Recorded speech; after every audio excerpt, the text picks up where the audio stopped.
बहुत समय पहले की बात है। एक छोटे से गांव में नन्हा हियांश नाम का लड़का रहता था। उसे परियों और जादुई कहानियों में बहुत रुचि थी। उसकी दादी हर रात उसे परियों की कहानियां सुनाती थी। एक दिन हियांश जंगल में लकड़ियां इकट्ठा करने गया, लेकिन घूमते घूमते वह रास्ता भटक गया।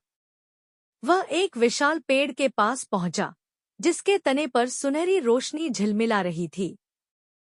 जैसे ही उसने पेड़ को छुआ, अचानक वहां एक दरवाजा खुल गया। हियांश ने हिम्मत जुटाई और अंदर चला गया। वह एक जादुई परियों के जंगल में पहुंच चुका था। उस जंगल में पेड़ चमकते थे, नदियां इंद्रधनुषी रंग की थी और हवा में मधुर संगीत गूंज रहा था। थोड़ी दूर जाने पर हियांश ने देखा कि छोटी छोटी परियां फूलों के ऊपर नाच रही थी। उनके पंख सितारों जैसे चमक रहे थे। एक परी, जिसका नाम रूही था, हियांश के पास आई और बोली, स्वागत है तुम्हारा हमारे जादुई जंगल में। तुम यहाँ कैसे आए?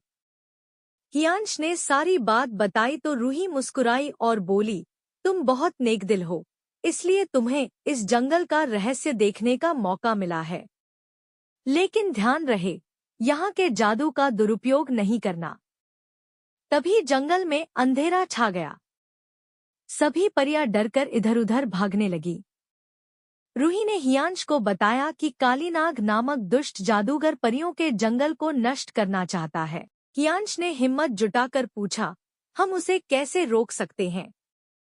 रूही ने कहा, हमारे पास एक जादुई सितारा था, जो हमारी शक्ति का स्रोत था, लेकिन कालीनाग ने उसे चुरा लिया।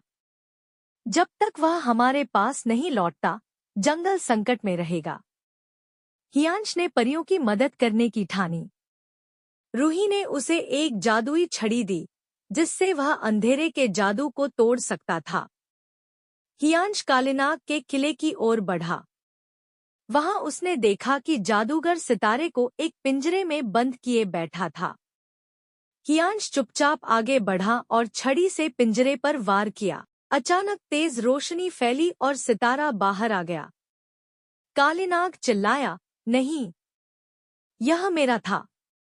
लेकिन हियांश ने छड़ी से एक और वार किया, जिससे कालीनाग की काली शक्तियां नष्ट हो गईं। वह जमीन पर गिर पड़ा और फिर गायब हो गया। जैसे ही हियांश ने सितारा परियों को लौटाया, पूरा जंगल फिर से रोशनी से भर गया। सभी परियां खुशी से झूम उठी।